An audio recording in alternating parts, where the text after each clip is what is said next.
So volume of the solid generated by revolving the region bounded by the parabola.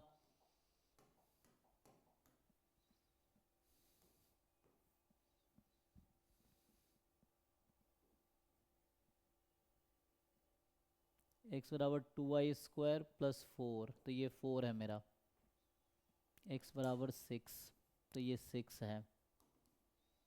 अब इसको हम revolve कर रहे हैं किसके अबाउट, x बराबर 6 के अबाउट। जब इसको हम रिवॉल्व करेंगे तो क्या बनेगी ये, तो इसको रिवॉल्व करेंगे ऐसा होगा। So this will be kind of this figure, है ना, ये ऐसा चल रहा होगा। तो ये रिवॉल्व करने के बाद ऐसा होगा। अब होता क्या है हमारा, तो इस पे कोई पॉइंट है, उसका क्या कोऑर्डिनेट होगा, ये होगा x, y एक्सिस से डिस्टेंस x ही होता है ना, x कोऑर्डिनेट। एंड ये पूरा है 6, तो इसका रेडियस कितना है, what is radius of this जो फिगर बन रहा है, क्या बोलेंगे इसको हम लोग, उसमें रेडियस क्या, व्हाट इज रेडियस बताओ। रेडियस का मतलब हुआ ये क्वांटिटी, इसका लेंथ कितना है, व्हाट इज दिस लेंथ, यही रेडियस है ना एट दैट। तो x तो आर्बिट्री है, x is arbitrary. So what is radius of this, क्या बोलोगे, जो भी सर्कुलर है, सर्कल का रेडियस कितना होगा, what is radius of this circle. तो 6 - जो भी इक्वेशन दे रखी है। नहीं, जो भी नहीं होगी ना, क्योंकि ये आर्बिट्री पॉइंट है x कॉमा वाई, तो ये डिस्टेंस y होता है, ये डिस्टेंस x है। कहीं भी ले सकते हो तुम, ये भी x कॉमा वाई, आपने पढ़ा होगा लोकस ऑफ पॉइंट, तो ये x है, तो ये रेडियस कितना होगा, ये टोटल 6 है और ये x है, तो 6 माइनस x होगा। So radius is 6 minus x, ठीक है, r जो है। अब हम क्या जानते हैं, पूछा क्या हमसे, volume of solid of revolution, बताओ किसके अबाउट घुमा रहे हैं हम, एक्स एक्सिस या वाई एक्सिस के अराउंड, मतलब वाई एक्सिस के पैरेलल है ना, तो वाई के अराउंड वाला फॉर्मूला क्या होता है वॉल्यूम ऑफ रिवोल्यूशन, इसका फॉर्मूला बताओ। इसका जो है वॉल्यूम ऑफ रिवोल्यूशन है ना, एक फॉर्मूला होता है ना, volume of revolution in 3D है ना ये। IFFX²।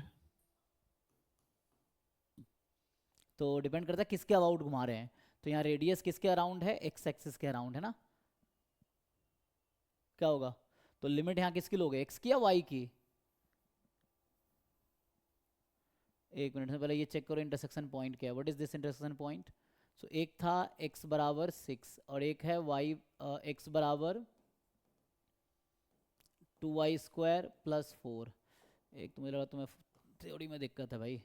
एक ये कर्व है, तो इसको हम अगर घुमा रहे हैं लेट से x के अबाउट, है ना, so we are revolving this about x, तो ऐसा बनेगा।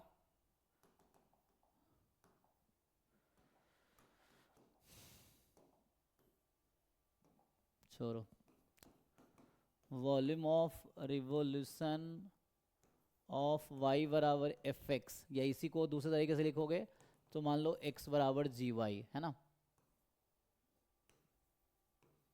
अबाउट x एक्सिस, तो इसका फॉर्मूला क्या है, और अबाउट y एक्सिस इसका फॉर्मूला क्या है, पहले तो इसमें क्लैरिटी चाहिए, अगर इसमें नहीं पता है तो यहाँ दिक्कत है भाई। बताओ इसका फॉर्मूला क्या है, जब x के अबाउट घुमा रहे तब क्या फॉर्मूला है, और जब मैं y के अबाउट घुमा रहा हूँ तब क्या फॉर्मूला है। IFFX² है x वाला। x के अबाउट घुमा रहे हैं जब हम, तो जैसे x के अबाउट जब हम रिवॉल्व कर रहे हैं x एक्सिस के अबाउट ना, तो ये कर्व ऐसे घूमेगी, तो रेडियस इसकी, ये जो पॉइंट है x कॉमा वाई है, so radius will be kind of, क्योंकि ऐसे घूम रहा है ना तो रेडियस y है, तो पाई आर स्क्वायर, ऐसे याद रखना पाई आर स्क्वायर, तो आर रेडियस, यहाँ रेडियस जो है ना उसका लेंथ y है, तो पाई वाई स्क्वायर डी एक्स। और जब मैं किसी कर्व को, इसी कर्व को अगर मैं y के अबाउट घुमा रहा हूँ तो ये ऐसा बनेगा, तो ये रेडियस है ना, मतलब ये इस तरह कर्व बनेगी, तो रेडियस इज दिस वन, और रेडियस x के पैरेलल है तो x, यहाँ अगर पॉइंट x कॉमा वाई है तो this distance will be x। मैं कहता हूँ ये डिस्टेंस x है और ये डिस्टेंस y था, अगर ये xy है this is x this is y, so in revolving about y axis radius is x, revolving about x axis radius is y, तो यहाँ आएगा pi x square d y, simple ये formula है, आपको याद रखना है। तो अब देखो यहाँ पे, तो हम यहाँ किसके अबाउट रिवॉल्व कर रहे हैं, डायरेक्टली y के अबाउट रिवॉल्व नहीं कर रहे, but we are revolving about parallel to y axis, तो y वाला फॉर्मूला ही लगेगा। सो सो वाई वाले में क्या फॉर्मूला होता है, revolving about y axis, so pi x square d y. लेकिन यहाँ पे दिक्कत क्या है, यहाँ रेडियस डायरेक्टली एक्स होता है, जब वाई के अबाउट घुमाते हैं ना तो रेडियस इज डायरेक्टली एक्स। अगर इसी को मैं वाई के अबाउट घुमाता तो रेडियस डायरेक्टली एक्स होता, यहाँ रेडियस तो 6 माइनस एक्स, तो पाई आर स्क्वायर, मैं ऐसे समझाऊँ, पाई आर स्क्वायर डी वाई, ये है ना वाई के अबाउट घुमाने पे, वाई के अबाउट घुमाएंगे डी वाई आएगा, एक्स के अबाउट घुमाएंगे डी एक्स आएगा। सो ओके, तो ये हो गया pi r square d y, r आपका 6 माइनस एक्स है। सो ये जो फॉर्मूला है पाई आर स्क्वायर है ना, एरिया को हम वो कर रहे हैं, वॉल्यूम निकालना तो area into height is volume, तो काइंड ऑफ वही कर रहे हैं। So pi 6 minus x whole square d x, और इसमें क्या है, आपको y का वो चाहिए लिमिट, कहाँ से कहाँ तक लेना है मुझे, एक मिनट, डी एक्स है, नहीं सॉरी डी वाई था ना, क्योंकि यहाँ डी वाई तो डी वाई आएगा ना, तो यहाँ 6 माइनस एक्स हुआ है, तो x को y में ले आओ, तो y में लिया होगा तो 6 माइनस 2y स्क्वायर प्लस 4, तो इसको ब्रेक करोगे तो 2 माइनस 2y स्क्वायर, ठीक है ये, तो मतलब 6 माइनस एक्स, मतलब रेडियस ये हो गया ना, सो रेडियस ये है, तो पुट कर लो जैसे भी, तो कहने का मतलब थोड़ा और इम्प्रूव करें तो पाई इंटू 2 माइनस 2y,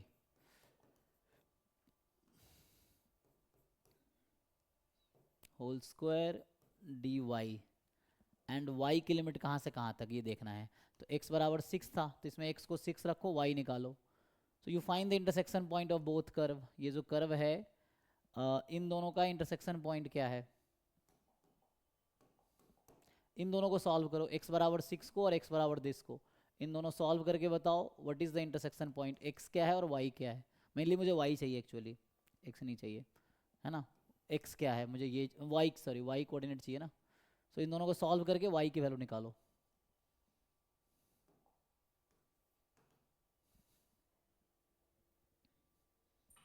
+-1 है। तो ये आया +-1, अब +-1 जब आ गया तो -1, अब बताओ ये इंटीग्रेट करके आंसर चेक करते हैं क्या आता है, देख रहे हैं। सो इसको इंटीग्रेट करो, पाई इंटू 2 टाइम 1 माइनस, वही रेडियस था ना पाई आर स्क्वायर, तो r is this pi r square, so you integrate this, 2 लोगे common, 1 minus y square, so pi r square d y, because ये y के पैरेलल था तो डी वाई, एक्स के पैरेलल होता है डी एक्स, ठीक है ना, ऐसे भी याद रख सकते हो, y के पैरेलल है रिवोल्यूशन तो डी वाई।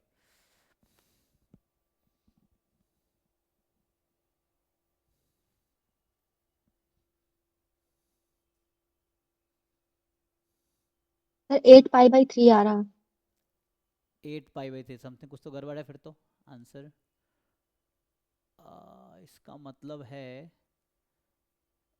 हमने 6 माइनस एक्स लिया तो गड़बड़ हुआ है, आंसर नहीं आया। नो सर 8 पाई/3 नहीं आएगा, एक हाँ आराम से करो, आराम से इंटीग्रेशन करो, नहीं तो गड़बड़ है कुछ, सी आएगा इसमें। आएगा ना, ओके, तो ठीक है अगर आ गया तो ओके। सो क्रॉस चेक बाकी लोग कर लेना अपना, है ना, अगर दिक्कत हो तो फिर पूछो, इस तरह से है। सो यहाँ से पहले तो a माइनस बी का होल स्क्वायर यहाँ लगाना पड़ेगा आपको, फिर सिंप्लीफाई करना पड़ेगा, 4 बार हो जाएगा, चेक कर लेना है तो फिर पूछना नहीं होगा तो। नेक्स्ट जो है ना, कभी भी कोई भी डिस्कस पहले बताओ, या तो ग्रुप में टेक्स्ट करो या पर्सनली टेक्स्ट करो, सो दैट मैं अभी रात को शेड्यूल भेज दूंगा तो बाकी लोग भी ट्राई कर लेंगे, वैसा है। सो नेक्स्ट क्या है भाई, 42,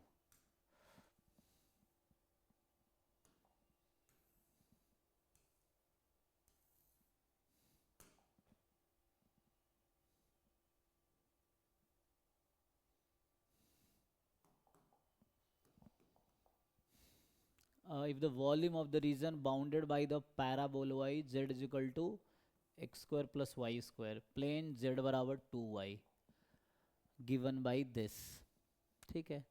सो d x d y d z है ना, डी अच्छा d x d y d z d y, no problem. तो हम क्या लिखते हैं एक्चुअली, अगर आप देखोगे, so generally what we write, volume is actually d z d y d x, ठीक है, हम तो ये लिखते हैं फॉर्मूला।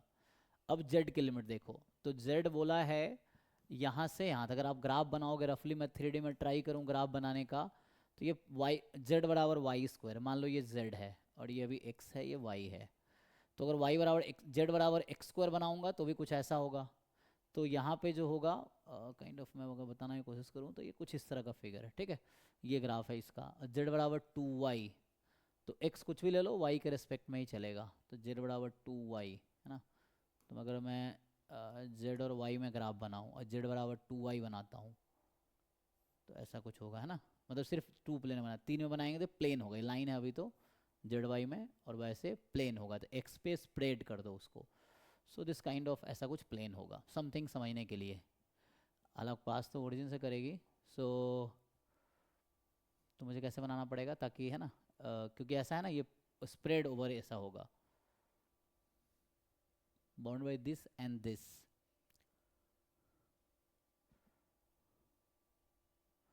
मतलब जो भी होगा इसमें मेनली जो प्लेन बनना है ना, जो प्लेन बनेगी y और z में, तो इसका ग्राफ मुझे, मतलब रफली ग्राफ ट्राई कर रहा हूँ, ठीक है। इस तरह से कुछ समथिंग होगा, या मैं इसको y इधर लेता हूँ x इधर लेता हूँ तो मुझे आसान बनेगा ग्राफ बनाने में। अब देखो तो जेड वाई में कैसे बनता है, इसको स्प्रेड कर दो, है ना, तो ये प्लेन बना देगा। सो काइंड ऑफ मतलब ये 3D है तो ऐसे थोड़ा बनाने दिक्कत है, बट कुछ इस तरह का प्लेन होगा जो इसको कट करेगी। तो ये जेड का लिमिट होगा, तो जेड का लिमिट यहाँ से लेके ऊपर तक जाएगी। तो यहाँ जो जेड हमारा बनेगा x square plus y square to y, ठीक है। एंड जो y की लिमिट होगी, अब z का काम खत्म हो गया, मतलब z का काम खत्म हो गया इन द सेंस कि z हमने लिमिट यूज़ कर लिया, तो अब सिर्फ dy dx आने चाहिए। अच्छा लेकिन यहाँ पे इन्होंने क्या किया है ना, दिक्कत यहाँ dx dz dy है ना, तो मैं इस तरह से करूँगा तो दिक्कत कहाँ है कि कोई भी मैच नहीं कर रहा, नहीं तो मुझे बहुत सारा ऑर्डर चेंज करना पड़ेगा। तो it's better we should write, कैसे लिखे जी, तो हमें बेटर था कि हम इसके जैसा ही लिखते ना, ये जो है dx dz dy है। तो या तो मैं, क्योंकि मैं ऐसे लिख रहा हूँ, दिक्कत क्या हो रही है कि x मेरा यहाँ है, तो मुझे ना ऐसा लिखने के बजाय, मैं देखो ये ना लिख के मैं क्या करता हूँ, क्योंकि मुझे इसके अकॉर्डिंग काम करना है ना, तो मैं इसको ऐसा लिखना चाहिए dx dy dz। इससे फ़ायदा क्या होगा, dx अपने जगह पे है तो dx में कोई चेंज नहीं आएगा, चेंज होगा dy dz को हम चेंज कर देंगे। ओके ठीक है। अब तो क्योंकि मुझे तो मैच भी तो कराना है, तो dx मेरा सेम पोजीशन पे है और इसको मैं ऑर्डर चेंज करके ले आऊँगा। ओके तो अब यहाँ से देखो, तो अब यहाँ पे, यहाँ तो x है ही नहीं, तो x फ्री है, तो यहाँ से x की वैल्यू निकालो। तो यहाँ से x की वैल्यू निकालोगे plus minus root under x निकाल रहे हैं, ठीक है, तो z माइनस वाई स्क्वायर, तो ठीक है। तो x की वैल्यू फ्री है ना, तो यहाँ पे ऐसे ऑप्शन भी बता रहा है, तो आपको यहाँ ज़्यादा दिमाग नहीं लगाना, चूँकि गिवन है तो मुझे समझ आ गया कि जो x की वैल्यू है वो minus root under z minus y square से plus z minus y square तक होगा। जैसे आपको मैं समझाऊँ एग्जाम्पल के लिए कि कहीं अगर मेरा सर्कल होता है x square plus y square बराबर 4 और आपसे पूछा जाए कि x की लिमिट क्या है, तो ये वही बनता है minus root under 4 minus y square से plus root under 4 plus y square. ये शायद आपने पहले देखा होगा अगर क्वेश्चन सॉल्व किए होंगे तो जब सर्कल रहता है तो ये इधर नेगेटिव है x, इधर पॉजिटिव है, तो यहाँ से सेम सिचुएशन यहाँ पे भी है। अभी बस जेड की जगह समझो वहाँ 4 है, तो ये हो गया। अब x की लिमिट पुट कर दिया हमने, तो x को 0 पुट कर दो, क्यों, क्योंकि will take projection on yz plane, क्योंकि मुझे अब yz में लिमिट चाहिए, तो हम प्रोजेक्शन लेंगे yz प्लेन में। तो yz प्लेन में x की वैल्यू होती है 0, तो जहाँ जहाँ x दिख रहा है 0 रख दो। तो जो बाकी कर्व मुझे मिला अब z बराबर वाई स्क्वायर और z बराबर 2y। अब इस पर ग्राफ बना लो, अब आसानी से आप कर पाओगे। तो z बराबर वाई स्क्वायर, z बराबर 2y, तो ये वाला रीज़न है मेरा अब, ठीक है।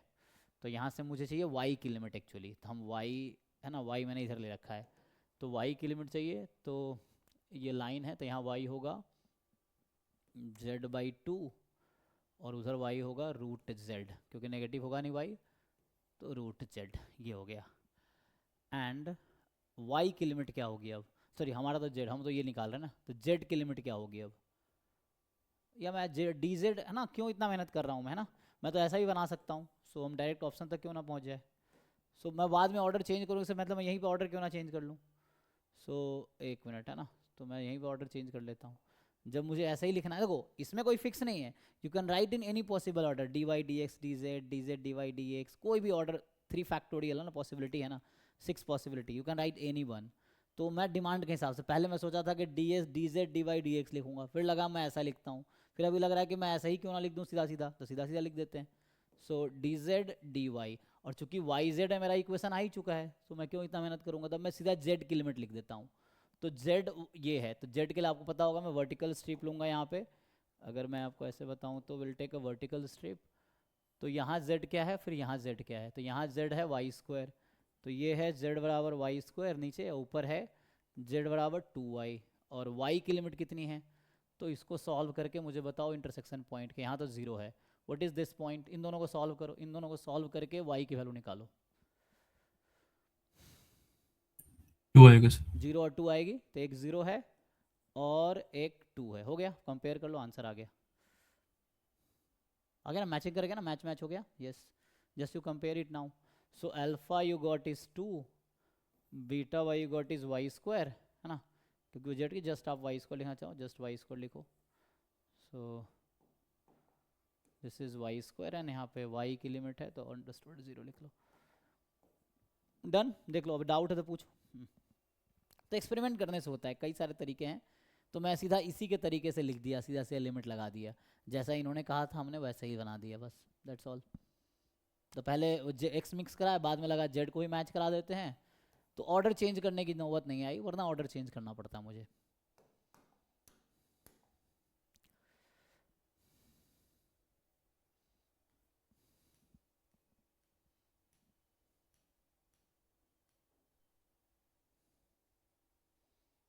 फिफ्टी 53 सिंपल है इसमें,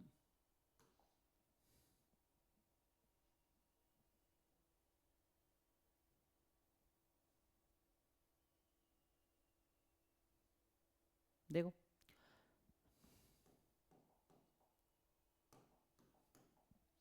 सो मैं अगर आपसे पूछूं कि what is the maximum value of x square y square है, पहला ऑप्शन की बात कर रहा हूँ, सारे में वही है, एक्स स्क्वायर वाई स्क्वायर, तो ये कब एक्स स्क्वायर होगी और कब वाई स्क्वायर होगी, मैक्स है, क्या कंडीशन आएगी यहाँ पे, max of x square comma y square is x square, मतलब larger of x square is y square is x square, so इससे क्या कंडीशन आगे मैं लिखूँ यहाँ पे, कि ऐसा क्या लिखना पड़ेगा कि दोनों का मैक्सिमम एक्स स्क्वायर हो जाएगा, और चूंकि यहाँ x 0 से 1 है और y 0 से 1 है ना, तो एक्स वाई पॉजिटिव है सारों ऑप्शन में, कुछ होगा, x ग्रेटर देन y। हाँ क्योंकि पॉजिटिव है, तो वैसे तो होता कि x square should be greater than y square, but चूंकि पॉजिटिव लिमिट है तो स्क्वायर को कैंसिल किया जा सकता है, तो x square x more than y, और यहाँ होगा x less than y, equality कहीं भी लगा लो, सेम चीज़ यहाँ है, minimum of x square comma y square, तो एक्स स्क्वायर वाई स्क्वायर, अब इन दोनों का मिनिमम एक्स स्क्वायर कब होगा, जब x square less than y square होगा, मतलब एक्स लेस देन वाई, और ये तब होगा जब x more than equal to y, ठीक। अब आपको सिंपली यही काम यहाँ करना है ना, तो अगर उसी पैटर्न में लिखते तो कैसे भी लिख लो, एनीवे अब आपका चारों इंटीग्रल में सपोर्ट क्या है, 0 से 1 एक्स 0 से 1 वाई, तो ये आपका सपोर्ट है 0 से 1 वाला। अब आपको क्या करना है, ये एक रीज़न ये दूसरा रीज़न, तो x बराबर y ये वाला कर्व है, तो इधर है x less than equal to y, इधर x more than equal to y, तो इसका सिंपल ट्रिक ये है कि आप इसको दो पार्ट में लिख दो, मान लो मैं अभी बोल दूं कि ये रीजन R1 है और ये वाला रीजन R2 है, ठीक, तो होगा क्या, R1 के रिस्पेक्ट में जब इंटीग्रेट करोगे x less than equal to y है, और जब x less than equal to y है तो मिनिमम कौन होगा, एक्स स्क्वायर, तो ये हो गया e of x square d x d y, ठीक, और इसी इंटीग्रल को फिर लिखना है R2 के रेस्पेक्ट में, अब मतलब दो पार्ट में ब्रेक कर, मुझे पूरे पे इंटीग्रेट करना था तो मैं अलग अलग इंटीग्रेट कर रहा हूँ, R1 पे अलग R2, वैसे ही जैसे 1 से 3 में इंटीग्रेट करना है तो मैं 1 से 2 में करूँगा, फिर 2 से 3 में करूँगा, वैसे ही, सो उससे फ़ायदा क्या हो रहा है, मीन हट जा रहा है, अब जब मैं R2 पे कर रहा हूँ, R2 में x मोर देन y है, तो मिनिमम क्या है, y है, सो e की पावर y स्क्वायर हो गया, and d x d y, या डी वाई डी एक्स लिख लो। मजे की बात यह है कि विदाउट लॉस ऑफ जनरलिटी दोनों एक सेम ही है, इन दोनों का आंसर सेम ही होगा, तो 2 टाइम हो जाएगा। तो ढंग से देखोगे ना तो मैं इसको डी एक्स डी वाई को डी वाई डी एक्स भी लिख सकता हूँ, क्योंकि उसके अकॉर्डिंग लिमिट आएगी। ये जो डी एक्स डी वाई मैं चाहूँ तो डी वाई डी एक्स भी तो लिख सकता हूँ, बस लिमिट चेंज हो जाएगी, वैसा है। तो आप कहने का मतलब ये दोनों सेम ही है। 2 टाइम कोई एक निकालो डबल है, उसकी वजह ये है क्योंकि x इक्वल टू वाई के अराउंड है ना। तो आंसर सेम रहेगा। एनीवे यहाँ देख लो सेम चीज, यहाँ पे चारों में यही करना है। आप सॉल्व कर पाओगे, टी मान लो इसको, अब देखो क्या कर सकते हो आगे।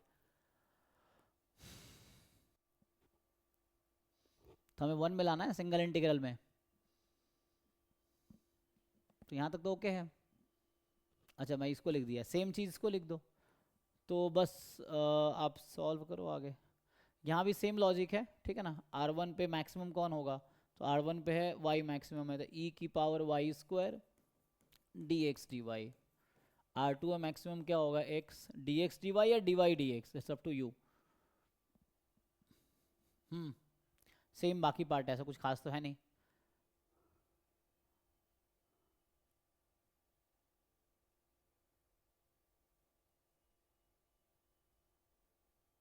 करो इंटीग्रेट करो, क्या आएगा बताओ। हो जाएगा सर इसके बाद। तो सिंप्लीफाई करो। आई थिंक ये इस टाइप का कुछ बन जाएगा, तो ये तो ऐसा ट्रू टाइप का लग रहा है, वो लिख के देखना पड़ेगा, क्योंकि दोनों सेम ही रहेगा, उसको तुम देख सकते हो। बिकॉज ऑफ होता क्या है, डेफिनेट इंटीग्रल में variable is not much important, है ना। So if you replace it still, जैसे मैं कहने का मतलब ये कहना चाहता हूँ कि मान लो कहीं पे है d y d x double integral है, और यहाँ है x टू 1 y की लिमिट 0 टू 1, और कहीं पे है मान लो डी एक्स डी वाई, यहाँ लिमिट है y टू 1 और ये है 0 टू 1, तो दोनों सेम ही आंसर देगा। If you change the order you will see कि क्यों सेम आंसर देगा। किसी एक का ऑर्डर चेंज कर लो तो आपको दिखेगा कि दोनों सेम आंसर देगा। चेक करना एक बार, जरूरी नहीं है ना, but you see it once, मतलब इसको वेरीफाई करना। मैं ये बोल रहा हूँ इक्वल होगा ऐसा, या दूसरा रीज़न आएगा ना, रीज़न बाद में वो हो जाएगा, आंसर सेम आएगा। दोनों को इंटीग्रेट करो अलग अलग। अच्छा आप इंटीग्रेट करके देख लो ना, पता चल जाएगा। यू इंटीग्रेट बोथ सेपरेटली, तो आसानी से नंबर आ जाएगा, आंसर यहाँ से आसानी से आ जाएगा, आंसर सेम आएगा। हाँ तो वैसे कुछ यहाँ पे सिचुएशन है, ट्राई करके देखो तो फिर पूछो, अगर नहीं होता है तो स्टिल कल। 53 में क्या है, 53 तो हो गया। सो इसके बाद जो आपका है 60,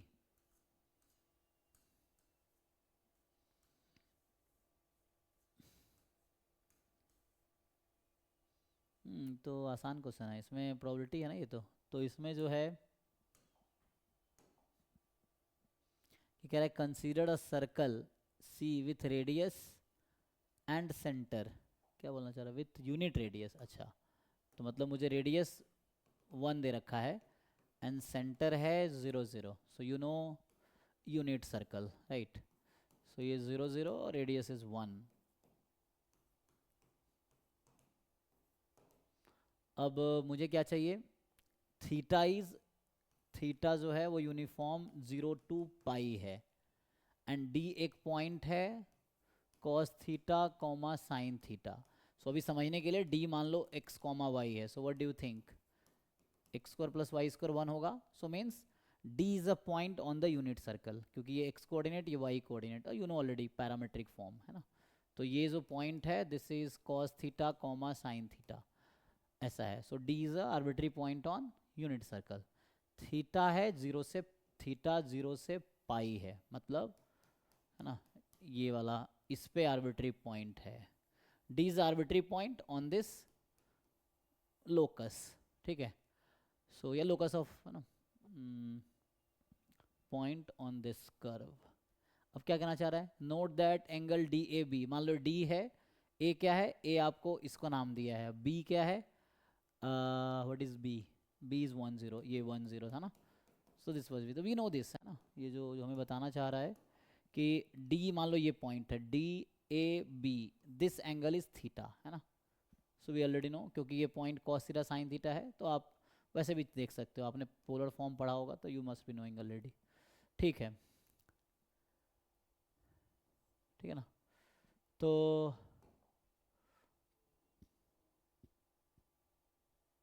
अब क्या करना है हमें, नोट दैट एंड दिख what is expected area of the triangle. तो भाई एरिया बताओ इस ट्रायंगल का क्या है। ये जो ट्रायंगल आपको दिख रहा है, ट्रायंगल कौन सा, ए बी डी। अच्छा ए बी डी, तो ज्वाइन कर दो इसको। क्या ट्रायंगल ए बी डी का एरिया का डायरेक्ट बता पाओगे कितना आता है? ये तो फॉर्मूला है एरिया का directly. So what is area of this triangle, anyone?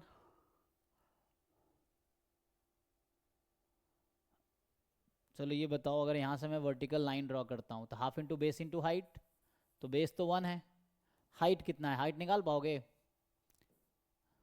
ये तो लोअर क्लास में पढ़ा होगा, 11th-12th में भी आता है ये। मुझे ऐसा क्यों याद आ रहा है, ऐसा कुछ half r square sine theta kind of, ऐसा कुछ याद आ रहा है। चेक कर लेते हैं, या आर साइन थीटा में भी देखते हैं क्या है। बेस तो 1 है, तो आर तो 1 है ना, तो हाफ साइन थीटा हो जाएगा। आर तो 1 है, रेडियस तो 1 है ना यहाँ पे। सो ऐसा फॉर्मूला है कुछ जी, देख लो कैसे पता चलता है ये ट्रायंगल है। तो राइट एंगल ट्रायंगल, या इसका हम लोग क्या करते हैं, ये बेस बी है, हाइट एच है। सो एरिया क्या होता है, half into base into height. लगाओ भाई, बेस तो 1 है, हाइट क्या है, हाइट का बता पाओगे, व्हाट इज हाइट? ये ट्रिग्नोमेट्री में 11th-12th में मैं ना, मुझे याद आ रहा, मैं पढ़ाता था। तो ये area is half r square sine theta. Can you find this?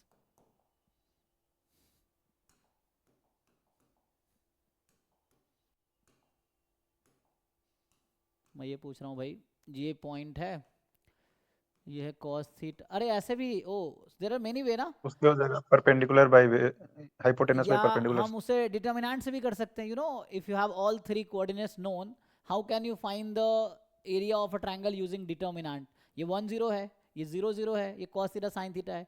तो हमने डिटर्मिनेंट वाला मेथड ही पढ़ा हुआ है, 10th क्लास में भी एक फॉर्मूला था। डिटर्मिनेंट से क्या होता था, x1 y1 1 है ना। तो मान लो कोई भी है ना, 1/2 टाइम्स होता 0 था, 0 1 है। 1/2 टाइम्स डिटर्मिनेंट होता था। हाँ यस राइट। सो cos थीटा sin थीटा 1 है ना, 12th क्लास में था डिटर्मिनेंट से एरिया कैसे निकालना है। So half into determinant x1 y1 1 x2 y2 1 x3 y3 1।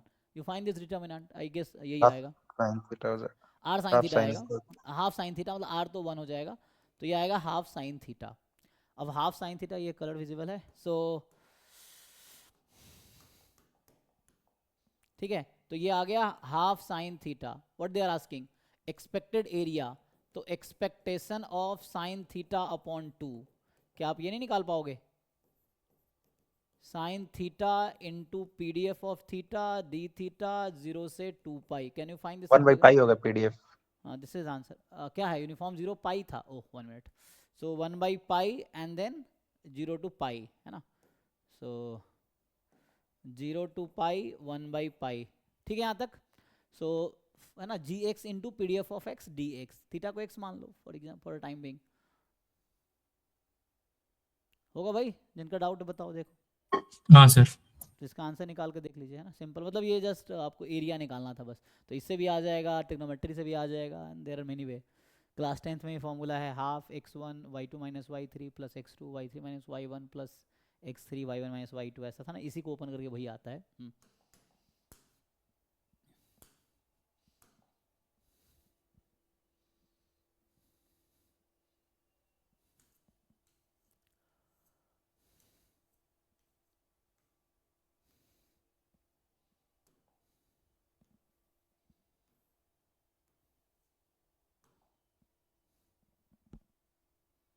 देखो, तो इसमें पूछ रहा है कि v with the volume of the region this।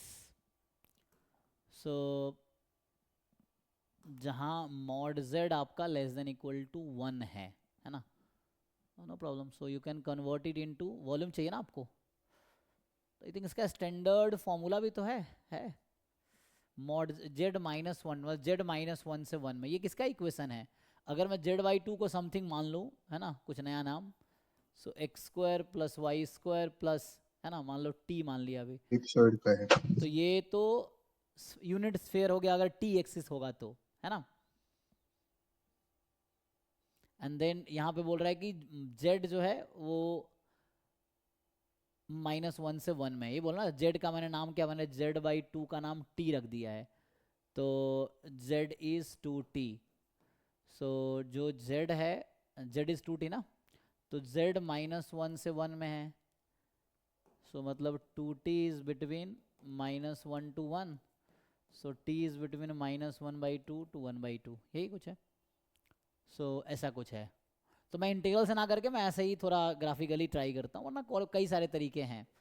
सो एक तरीका है कि ऐसे देखें अगर हम, तो ये आपको दिख रहा होगा स्फेयर है ना, यूनिट स्फेयर है। मैं एक्स वाई टी एक्सिस ले रहा हूँ, जहाँ टी मुझे -1/2 से हाफ दे रखा है। तो इसका अगर हम लोग बनाते हैं ग्राफ तो अराउंड है ना, तो ऐसा कुछ आता है जो ये है ना। सो इस तरह से है, ये स्फेयर है ना, यूनिट स्फेयर जो क्रिकेट बॉल है उस तरह से। सो आपके पास, लेकिन यहाँ पे z रेस्ट्रिक्टेड, मान लो x y और ये z इज रेस्ट्रिक्टेड बिटवीन, ये नेगेटिव z एक्सिस इधर रहा होगा z डैश, तो z रेस्ट्रिक्टेड है माइनस, तो आप ये समझो कि ऊपर से आपने कट कर दिया z बराबर हाफ के बाद, और इधर भी ऐसे ही बॉटम में सिमेट्री की तो है, तो 2 टाइम z बराबर -1/2 के बाद आपने कट कर दिया। तो पूरे स्फेयर का वॉल्यूम तो मुझे पता है, क्या मैं इस टॉप का वॉल्यूम निकाल सकता हूँ? घटा दूंगा, इस टॉप का वॉल्यूम घटा दूंगा, तो एक का घटा दो 2 टाइम करके। क्या मैं इसका वॉल्यूम निकाल सकता हूँ? ये जो हेमिस्फेयर नहीं है, क्योंकि बीच से नहीं कट रहा ना, सेंटर से नहीं कट रहा ये, तो ऐसा कुछ है। तो ये जो लाइन था, जो कट रहा है प्लेन, ये z बराबर हाफ है, और ऊपर जो है ये है x² + y² + z² is equal to 1, यही है। ठीक है, अब करते हैं, बताओ भाई। ये एक अप्रोच, जैसे कई सारे अप्रोच हो सकते हैं, ठीक है, मैं इस अप्रोच से अभी सॉल्व कर रहा हूँ। So can we find the volume? तो टोटल वॉल्यूम तो मुझे पता है भाई, स्फेयर का वॉल्यूम तो हमें पता है ना। सो वॉल्यूम ऑफ स्फेयर जो मुझे दे रखा है, यूनिट स्फेयर, क्या होता है? 4π/, ऐसा कुछ फॉर्मूला था ना, 3 4/3 cube. πr³ ना, हाँ 4/3 πr³, तो r तो 1 है, तो ये टोटल स्फेयर का वॉल्यूम 4π/3 है। अब मैं क्या कह रहा हूँ, ये जो टॉप हमने z बराबर 2 है, मतलब t बराबर 2, नॉट z, सॉरी, है ना, क्योंकि मैं z को हटा रखा हूँ, t एक्सिस है मेरा वो actually, not z, so it is t axis, so it is not z equation. यहाँ पे बस z को भूल जाओ, t को याद रखो, है ना, because we have renamed this variable.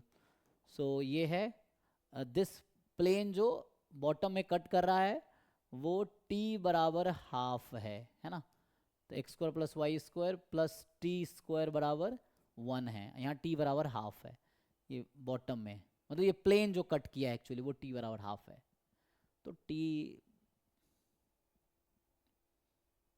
ये वही आ जाएगा ना बॉटम, अगर तुम t को हाफ रखने का क्या मतलब है कि आपका जो ये सरकमफ्रेंस अगर आप देखें, ठीक है अभी तो आ जाएगा उसके टर्म में। बताओ, इसका मुझे इसका वॉल्यूम निकालना है, और इसका 2 टाइम करके घटा दूंगा मैं, तो मेरा आंसर आ जाएगा, क्योंकि जितना वॉल्यूम इसका उतना ही बॉटम का है, तो हम वो करके घटा देंगे। तो एक अप्रोच ये हो सकता है ना। बताइए, इसका वॉल्यूम निकालिए, इसका वॉल्यूम निकाल रहा हूँ मैं, जो है ना टॉप कट किया है, सो v1 काइंड ऑफ बोल देते हैं। तो यहाँ होगा मान लो dt dy dx, क्या होगा जी? तो t की लिमिट हम क्या लेंगे, कहाँ से स्टार्ट हो रहा है? 1/2 से लेके √1 - x² - y², ये है ना t की लिमिट। इसमें t ये है, क्योंकि मतलब यहाँ पे समझो आप, तो t बराबर ये था, और यहाँ से t निकाल लो इस इक्वेशन से, तो इक्वेशन से t निकालोगे तो क्या आ जाएगा? 1 - x। अब projection, we have to take the projection in xy plane. अब आपको t एक्सिस गायब हो गया, so we have to take a projection on, ठीक है, ये t एक्सिस था, एक्स वाई एंड t, मैं ये कह रहा हूँ, ये t स्मॉल है ना, कोई दिक्कत नहीं, सो ये t एक्सिस था। अब यहाँ पे आप, यहाँ से मैंने t निकाला तो प्लस माइनस आता, लेकिन टॉप वाला पार्ट ले रहे हैं तो z उधर t पॉजिटिव है, तो 1 - x² - y², इस तरह से है। अब मैं कह रहा हूँ you take a projection on xy plane now, तो xy प्लेन में प्रोजेक्शन, मतलब इस पे ना ये प्रोजेक्शन, तो ये इसका आएगा बॉटम वाला, तो क्या आएगा प्रोजेक्शन भाई, इसका बॉटम क्या है? जब आप t को यहाँ हाफ रख दोगे, नहीं मुझे xy प्लेन में प्रोजेक्शन चाहिए ना, तो xy प्लेन में कहाँ तक जाएगी projection of this curve in xy plane? यही रहेगा ना xy प्लेन, कि ये सर्कल है, सर्कल में t को हाफ रख दो, तो x² + y², मतलब तो स्फेयर था ना, लेकिन स्फेयर में टी को हम हाफ रख रहे हैं, हाफ को कट कर रहे हैं, मतलब इन दोनों का इंटरसेक्शन निकाल लो ना, काइंड ऑफ यही है ना। तो टी को हाफ रखोगे 1/4 बराबर 1, तो यहाँ से कितना आ गया, ये आ जाएगा x² + y² इज 3/4, देखो ये आ गया। तो ये जो इक्वेशन आपका ग्राफ है ये है x² + y² बराबर 3/4। अब इसको आप पोलर फॉर्म में कन्वर्ट कर लो, बेटर है, कार्टेशियन सॉल्व करने से अच्छा है हम पोलर में सॉल्व करें इसको। सो पोलर में इसको कन्वर्ट करेंगे तो ये v1 निकाल रहे हैं, वो टॉप वाला जो पोर्शन है उसके वॉल्यूम। तो डबल इंटीग्रेशन यहाँ पे इसको t कर सब इंटीग्रेट कर हटा दो, ये रीजन r बोल देता हूँ, this is the region r, ठीक। तो अभी के लिए रीजन r ये आ जाएगा √1 - x² - y² - हाफ dy/dx। अब ये डबल इंटीग्रेशन में आ गया, पोलर में कन्वर्ट कर देंगे, ट्राई करके देखते हैं। सो 1 - r² - half r d theta. अब देखो इसमें, सो रेडियस क्या है, 0 से √3/4, क्योंकि r² 3/4 है, एंड थीटा कितना है 0 से 2π। बताओ भाई इंटीग्रेट करके क्या आ रहा है और आंसर मैच करो, मिल रहा है कि नहीं मिल रहा। तो ये तो अभी ये है, ये v1 आएगा, ठीक है। एक्चुअल आंसर क्या आएगा पहले आप ये निकालो। तो हमारा आंसर जो आएगा, रिक्वायर्ड आंसर इज, या रिक्वायर्ड वॉल्यूम जो मुझे चाहिए वॉल्यूम इस क्वेश्चन में, ये होगा 4/3π - 2 टाइम v1। द टॉप वाला पार्ट, वॉल्यूम वाला पार्ट हटा दिया, तो v1 यहाँ से आएगा, पहले जो v1 आएगा वो निकालो, फिर यहाँ पुट करो 2 टाइम v1 घटाओ, एक्चुअल आंसर बताओ, मैच करो क्या आ रहा है। तो ये एक तरीका है, बाकी परिमल सर ने उन्होंने कराए होंगे ना भाई, जो लोग थे बताओ कैसे कराए हों, कराए तो होंगे वो, 25 पेपर हो चुका है ना डिस्कशन, देखो बताओ कैसे कराया था। जोड़ने से है ना, सब लोग सेम तरीके से करे, बहुत सारे तरीके हो सकते हैं, आप सीधा सीधा लिमिट भी ले सकते थे, तो इतना नहीं करते तो z बराबर -½ to ½ करके भी हो जाता, मुझे लगता है उससे आसान होता क्या अगर मैं वैसे करता। तो कट कर दिया ना, तो 0 to ½ मतलब सेमी सर्कल ले लो, है ना। तो यहाँ तो xy प्लेन में z बराबर 0 है, तो मैं 2 टाइम z नहीं t की बात कर रहा हूँ मैं, t बराबर 0 to, ठीक है, t बराबर 0 to ½ एंड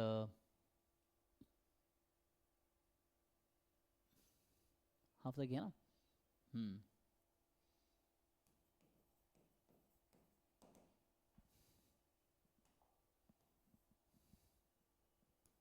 फिर तुम इससे आंसर निकालो, देखो क्या आता है, तो मैं दूसरा अप्रोच ट्राई करके देखता हूँ क्या आता है उस, इसे एक्सपेरिमेंट करके ही सीखोगे ना, ऐसे ही आपको एक्सपेरिमेंट करना पड़ेगा, देन यू विल लर्न कि हाँ क्या होगा।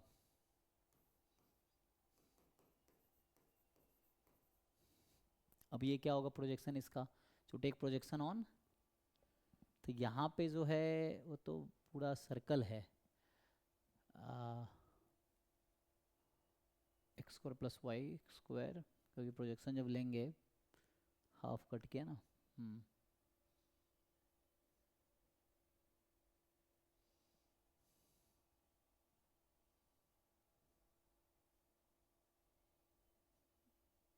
तो सीधा सीधा हम एरिया निकाल, इतना क्यों किया हमने, सीधा सीधा एरिया निकाल सकते थे कि नहीं यहाँ से, अच्छा, लेकिन वहाँ चूँकि वो टर्म था इसलिए निकाल पाए हैं। तो यहाँ से करेंगे तो कुछ ऐसा आएगा,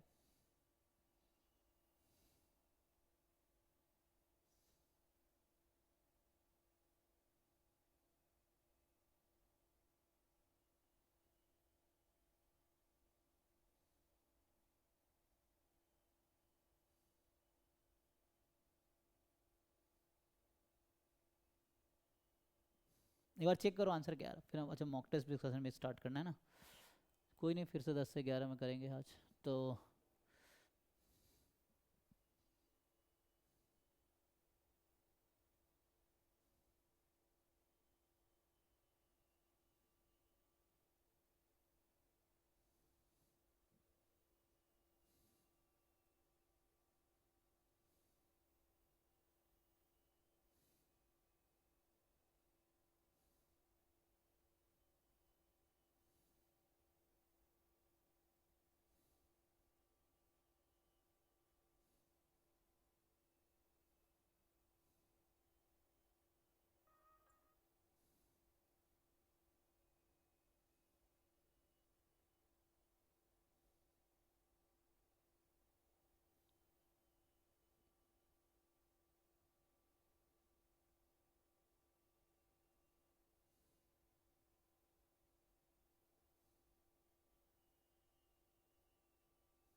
सो यहाँ से जो हम कह रहे हैं, जो मैं करना चाह रहा था कि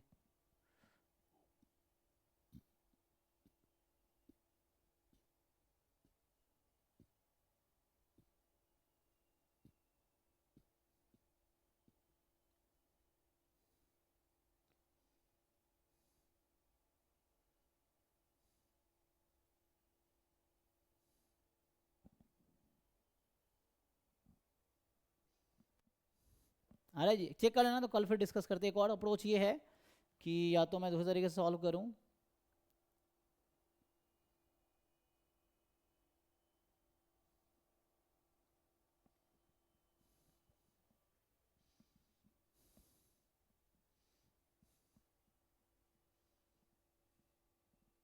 दूसरे तरीके से सॉल्व कर ना। एक और तरीका ये हो सकता है कि यहाँ पे है x square plus y square less than equal to 1 minus z square by 4।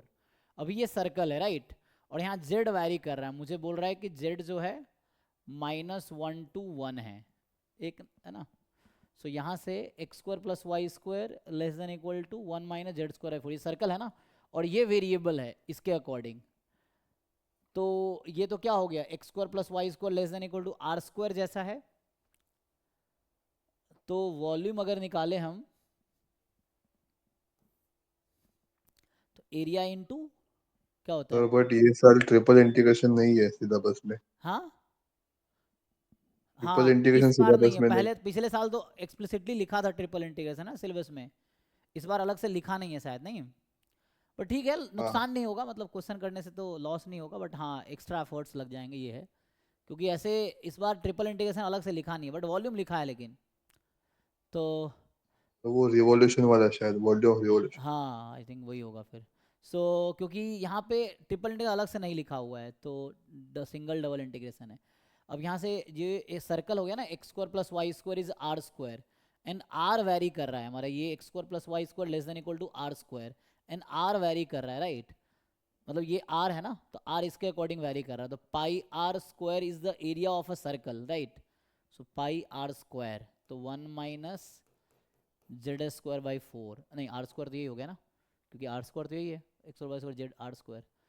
सो यहाँ अगर मैं सॉल्व करता हूँ डी जेड, क्योंकि जेड वैरी कर रहे हैं यहाँ पे ना, so z is varying, radius is varying over this, तो मुझे वॉल्यूम निकालना है, तो इसके according area into height is volume, तो pi r square into d z होता है ना। तो इसके अकॉर्डिंग अगर सॉल्व करेंगे, इसको भी सॉल्व करके देख लो कितना आता है, तो ये तो आसानी से आ जाएगा नहीं। पाई बाहर है, 1 का हो गया z, और इसका हो गया, ये तो इवन फंक्शन है, 2 टाइम कर देते हैं, तो 0 से 1 हो जाएगा, इवन है ना ये, तो 2 टाइम 0 से 1, तो z minus Z Q by 4, नहीं Z Q by 12, and limit हो गया 0 से 1, क्योंकि 2 टाइम कर दिया, इवन फंक्शन है इसीलिए। तो कितना हो गया जी, नहीं ये z है ना, ये z है, तो 2 ना लगे z, तो 1 माइनस 1 बाई 12। इससे कर रहा सर आंसर मैच, हाँ इससे कर रहा आंसर मैच। तो ये आ गया आपके पास 11 बाई 6 पाई, एक मिनट, 11 पाई बाई 6, अच्छा इससे हो गया, और इससे क्या, इससे कुछ और आ रहा है, ये थोड़ा इंटीग्रेशन यहाँ कॉम्प्लिकेटेड है, तो इससे भी कर दे सर पाई यहाँ पर 11 पाई बाई 12 आता, ऊपर वाले से 11 पाई बाई 8 आता, जो कि आंसर 2.8 समथिंग था, मतलब आंसर नहीं आया था। कुछ गड़बड़ है इसका मतलब इसमें था, नहीं तो मैं थोड़ा मैं ट्रांसफॉर्म किया ना, ये ठीक है, x square plus y square less than equal to r square, और आर वेरी कर रहा है अकॉर्डिंग टू दिस, तो हमने किया पाई आर स्क्वायर, क्योंकि सर्कल का रेडियस है, लेकिन चूंकि रेडियस वेरी कर रहा है, तो रेडियस के रिस्पेक्ट में इंटीग्रेट किया, मतलब क्या होता है आप जानते हैं ना, वॉल्यूम इनटू, जैसे आप ये हम लोग जो ये क्यूबॉइड जानते हैं, इसका वॉल्यूम क्या, पाई आर स्क्वायर एच क्यों है, ये हाइट है, और अगर इरेगुलर होगा यही चीज़ तो इंटीग्रेशन हो जाएगी, तो यहाँ पे यही हो रहा है, पाई आर स्क्वायर डी एच, और एच का जो भी है वो वॉल्यूम आ जाएगी, तो यहाँ चूंकि एच हाइट है ना, एच रेगुलर है, तो यहाँ पे एच हो जाता है इसका, तो वैसे यहाँ पे यही लो pi r square into d z, and z हमें वेरी करा रखा है -1 से 1 में, तो इससे आ गया 11 पाई बाई 6, ये आंसर है, तो इससे तो मैच कर गया, उसका थोड़ा देखना पड़ेगा, नहीं तो कुछ मतलब यहाँ बीच में बहुत सारे ट्रांसफॉर्मेशन भी हुआ है, तो एक बार केयरफुल्ली चेक करना, वरना ये मेथड ठीक है ना, pi r squared d z volume, तो इससे भी आ जाएगा, है ना। पाई आर स्क्वायर को अगर तुम घुमाओगे जेड के अबाउट तो यही रीजन बनेगी, मतलब उसको।